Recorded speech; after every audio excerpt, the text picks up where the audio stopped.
Subscribe to LearnCab and hit the bell icon to get notified. Namaste. Welcome to LearnCab. In this video, we'll be continuing with the chapter Social Entrepreneurship. Social Entrepreneurship. Now, we are continuing with the loan guarantees here. The previous video, we understood what is social entrepreneurship and the many things related to, the many topics or many things related to social entrepreneurship. Now the loan guarantee, what exactly is this loan guarantees? A loan guarantee in finance is a promise by one party, that is the guarantor, to assume the debt obligation of a borrower if that borrower defaults. Now, what is this loan guarantee? This is a term generally used in finance. On behalf of somebody, a person stands as a guarantor. If the borrower of the money becomes a defaulter, the guarantor is liable to pay that loan. So this is defined as a loan guarantee, where a person is defined as a guarantor for a borrower, and promises that if the borrower does not pay the loan or becomes a defaulter, the guarantor stands guarantee for that payment, A guarantee can be limited or unlimited, making the guarantor liable for only a portion or all of the debt. So here guarantee can be defined as limited or unlimited, where the guarantor is liable for paying the complete debt or a portion of the debt. Maybe liable for the complete debt or liable only for a portion of that debt. The Bill and Melinda Gates Foundation. The Bill and the Melinda Gates Foundation now issues loan guarantees rather than direct funds to some of the enterprises it supports, recognizing that this is an efficient way to leverage its donation and provide organization with more certain funding. Now, many foundations now issues loan guarantees rather than the direct funds to the enterprises which supports and provides donation to the organization. They don't give money directly. Now many foundations are issuing loan guarantees. One of such examples here is the Bill and Melinda Gates Foundation now issues loan guarantees rather than direct funds to the organization. To some of the enterprises it supports. This Bill and Melinda Gates Foundation funds many organizations. They issue loan guarantees rather than funding direct funds to the enterprises it supports, recognizing that this is an efficient way to leverage its donation. So they feel that instead of paying money as the funding, money as the donation to the organization or enterprises, it feels that it stands as a loan guarantee for the organization or the enterprises. They feel that this is the better way of funding or the better way of donating money to the organizations. Quasi-equity debt. So let us understand what is quasi-equity debt. In order to overcome the hurdle of the lack of funding opportunities, to overcome the hurdles or the hindrance of the lack of funding opportunities, many social organizations have developed financial vehicles which combine the properties of debt as well as equity. So now, to overcome the lack of funding opportunities or overcoming the hurdles of the lack of funding opportunities, many social enterprises or many social organizations, they have developed a policy where they combine the properties, of debt as well as equity together. With the combination of properties of debt as well as equity is followed, is used, or is developed to overcome the hurdles of the lack of funding opportunities in a social organization. If the structure of enterprise is as a non-profit, it cannot get equity capital. If the social enterprise is a non-profit organization, then the organization or the enterprise will not get any equity capital. If the structure of an enterprise is profit making, then only equity capital can be generated. Equity capital can be generated by the enterprise. There is where quasi-equity debt security is useful. When it is a non-profit organization or a non-profit enterprise where the enterprise does not get equity capital, quasi-equity debt security is useful. A quasi-equity debt security is technically a form of debt. It is technically a form of debt. Quasi means which is the same as the original one. The original will have the 100% rights and responsibilities or have the complete power, but whereas the quasi will not have the complete power as the original. So here quasi-equity debt security is technically a form of debt. However, its returns are indexed against the financial performance of the enterprise. Here the returns are the index against the financial performance of the enterprise. So here when the investment is done, okay, the return on this investment is indexed against the financial performance of the organization, financial performance of this the social enterprise or the social organization. It is calculated in the terms of financial performance. It is calculated in the terms of financial performance of the social enterprise. The holder of the security has no direct claim on the ownership and governance of the enterprise. The person who is holding the equity here or the security does not have powers to claim directly the ownership and the governance of the enterprise. He or she cannot directly claim the ownership and the governance of the organization or an enterprise here. Further, the terms and conditions of the loan provide the management incentives to operate the enterprise efficiently. The terms and conditions of the loan provided by the management incentives to operate the enterprise efficiently. Here, the terms and condition of the loan, which is being provided by the management incentives, which helps to operate the enterprise efficiently. So in terms of the security, loans are provided to the management. Loans are provided to the social enterprises, which is defined as the management incentives, which in turn helps to operate the social enterprises efficiently. Social investors purchase these securities. Social investors will purchase these social securities defined by the enterprises.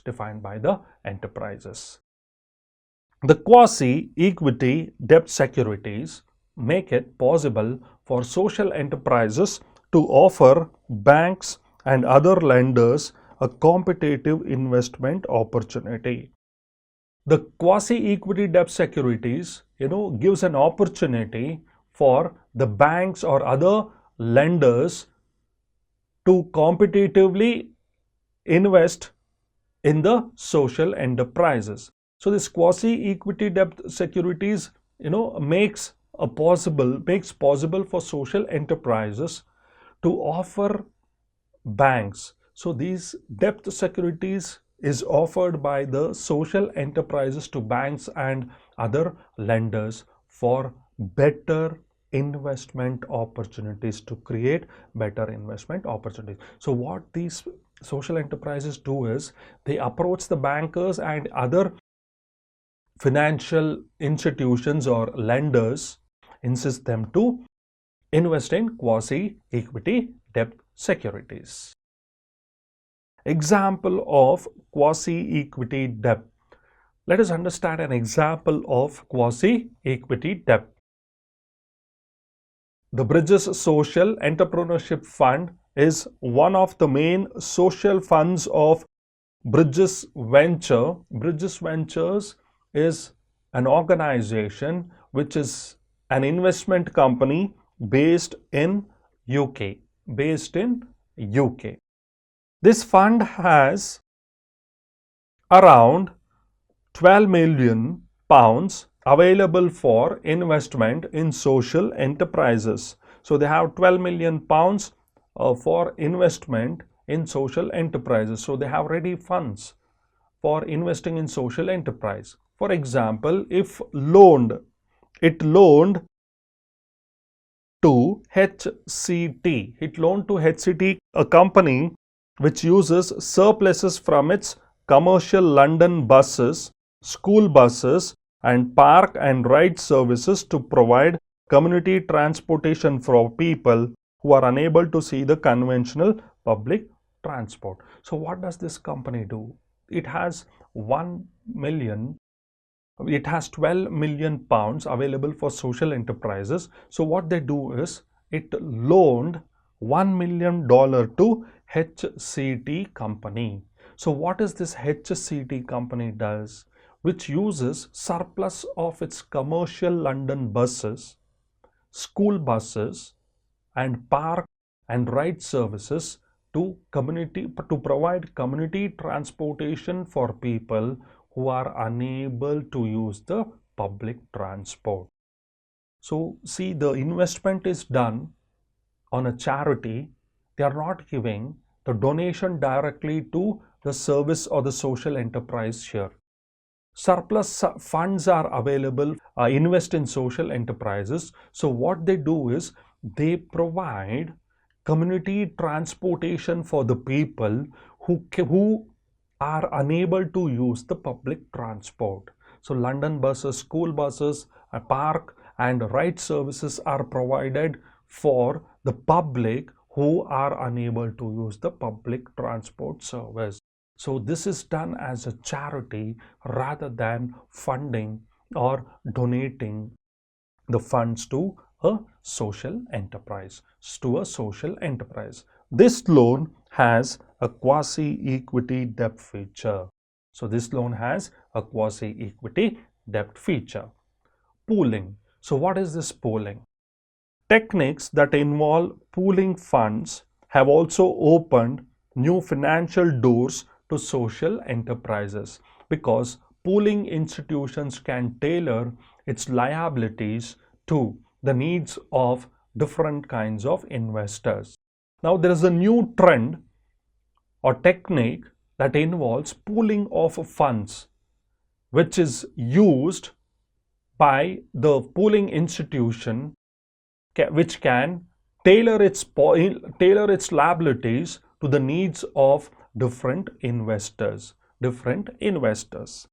The Switzerland-based social capital investor Blue Orchard, for example, assembles portfolios from many micro lenders and bundles them into three tranches. The bottom tranche is Blue Orchard's equity, which offers high returns but takes the first loss. So here the new type of service rendered here is pooling. So this is a new technique that involves pooling funds, which is used by the pooling institution to the needs of different kinds of investors. Pooling means pulling all the funds to one place. Okay, they collect funds the organization here collects funds from different sources according to the requirement or needs of different kind of investors or different kinds of investors. An example, the Switzerland-based social capital investor Blue Arched. So these are a pooling institution here which assembles portfolios from many micro lenders. So they pool the money from many micro lenders and bundles them into 3 tranches. So the bottom tranche is Blue Arched's equity, which offers high returns but takes the first loss. It offers high returns, and if loss is incurred, this Blue Archeds will take the risk of losses. The next tranche offers a lower expected return but has less risk. So the next tranche here is they offer a less return as expected, but the risk also is very less here. They offer a low return and the risk also is very less. It takes the second loss after equity is wiped out and is analogous to a convertible bond. See, the first risk bearer is the Blue Archeds, and high returns is given, and if the loss is incurred, they will take responsibility of the complete loss. The second tranche here is which offers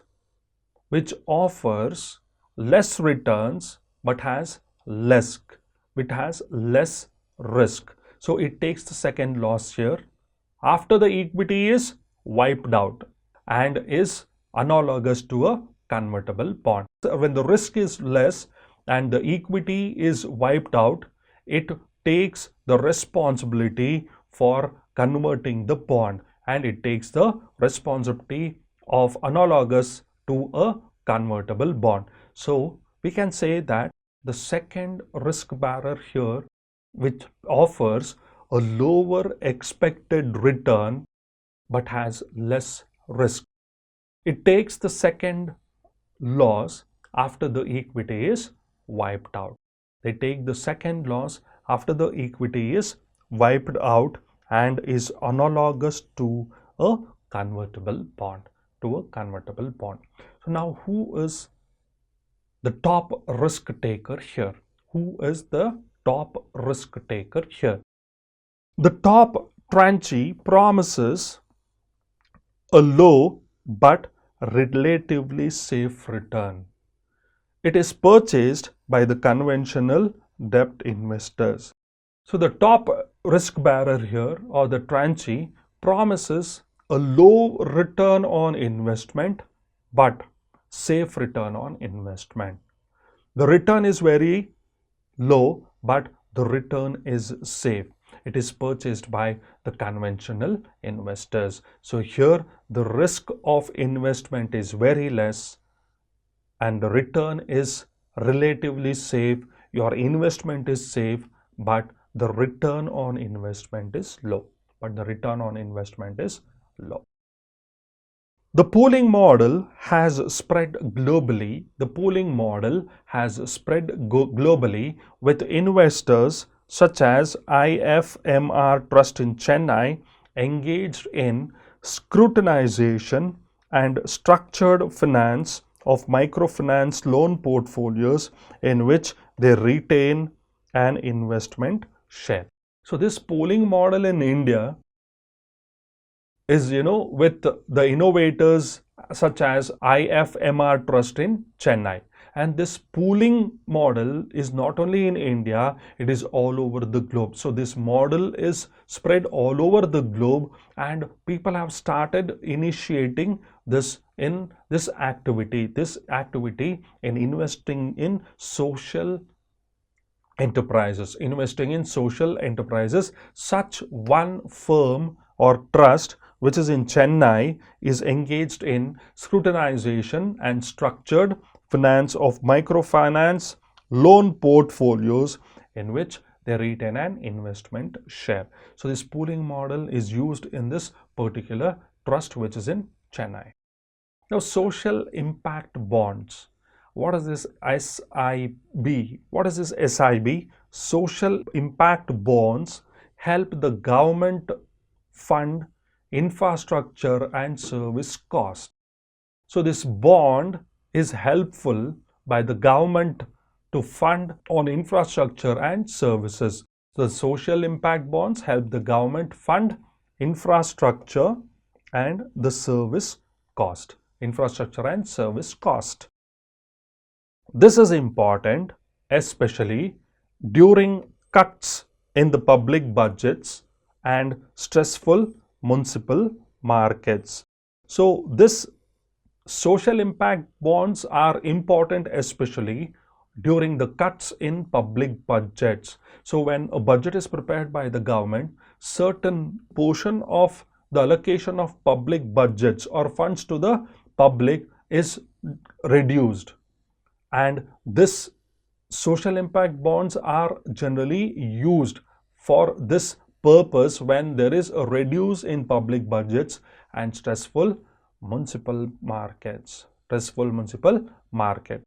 The SIB are launched in 2010 in United Kingdom. So this social impact bonds were first launched in 2010 in United Kingdom. Further, these bonds were sold to private investors who received returns only if the public project is succeeded. So these bonds were launched in 2010 in UK, and these bonds were sold to private investors who received returns only if the public project succeeded. So this investment was done. Bonds were sold only to the private parties or the private investors in those sectors, got returns or successfully saw the benefit in public projects only. So these bonds were sold to those private investors. For example, if a rehabilitation program reduces the rate of recidivism among newly released prisoners, then the investors receive returns. So rehabilitation programs, we know what is rehabilitation programs. To reduce the rate of many bad habits, many illegal activities. So to bring down the illegal activities or bad the practices, we do counseling and rehabilitation programs are conducted. Through rehabilitation programs, many bad things can be brought into control or can be diminished. Maybe use of alcohol, maybe use of drugs, like this, many. So if this program is successful, then then the investors receive returns. When the program is effective and the result is positive and the output is positive, the investors in this particular sector will get the returns on their investment. So they will receive the benefits on their investment. Therefore, investors have an opportunity to take calculated risk for profits. So here investors have an opportunity to take calculated risk. So they can clearly define the risk involved. They can clearly define the risk involved for their investment. The government pays the investors a fixed return for any variable results. When the social impact bonds are sold to the investors, if there is any variable results in their fixed return, the government pays to the investors. So this is one advantage for the investors who purchase social impact bonds. Since these bonds shift the risk of failure of the program from the taxpayers to the investors, they can potentially transform the discussions about expanding social service. Now, since these bonds shift the risk of failure of the program from the taxpayers to the investors, so more funding is possible. And the investors try to invest in many social services, because of the shift of risk of failure, So this is one of the advantage for the investors. All across the world, governments are developing bonds to fund the interventions, targeting homelessness, early childhood, education, other similar social issues. Now, across the globe or the world, governments are developing bonds to fund many areas. They are targeting homelessness, early childhood education, and other similar social issues. So government is developing bonds to fund these particular social causes or social issues in the country. Challenges for the Indian social enterprise sector. So what are the challenges the Indian social enterprise sector faces? So let us understand one by one. First one is, last 10 years have seen emergence of enterprises with a dual mission of profit, creating along with positive social impact. So since last 10 years, we have seen emergence of enterprises with dual mission of profit creation along with positive social impact. So many companies are showing interest. Many companies are taking the responsibility and having the mission of two objectives to do a business. One obviously is making profit, and other one is taking social responsibilities. Many young entrepreneurs with stellar academic credentials, having given up lucrative jobs to pursue their passion for social good, are changing the landscape of social sector and how it's perceived. So many young entrepreneurs are coming ahead as a social entrepreneur. So they have quit their luxurious or lucrative jobs, and they have started with many social enterprises where they are working for the cause of social benefit, where they are working towards the social sector for the cause of social benefit, while improving the lives of people at the bottom of pyramid, either by employing them gainfully or by making products and services targeted at them. These entrepreneurs seek sustained profitability by applying business principles. So as we understood, many young entrepreneurs are shifted their focus towards social enterprises while improving the lives of many people at bottom line. They are working towards the improvement of the lives of people, either by employing them gainfully or by making products and services targeted at them. So in this way, the social enterprises are helping the people to improve their lifestyle. Clearly, future governmental policies will have to take them seriously and create a conducive atmosphere for such entrepreneurs. Now, it is the future of government policies. Now, the government should take initiative to define policies which helps the entrepreneurs who are working towards a social cause, to create an atmosphere bringing down the relative government policies which helps the social entrepreneurs to work for the particular cause. Challenges for the Indian social sector. There are major challenges that this new age social enterprise sectors faces. So let us understand the challenges now. Limited access to early stage capital due to difficulties faced by the domestic and foreign investors when investing in social enterprises is probably one of the biggest challenges. Investment is a vital tool. We understand it is the backbone of a business, whether it is social enterprise or a normal business. Limited access to early stage capital due to difficulties faced by the domestic and foreign investors. So this is the one of the biggest probable challenge for Indian social enterprise sector. This potentially inhibits product development, scaling up and hiring top talent.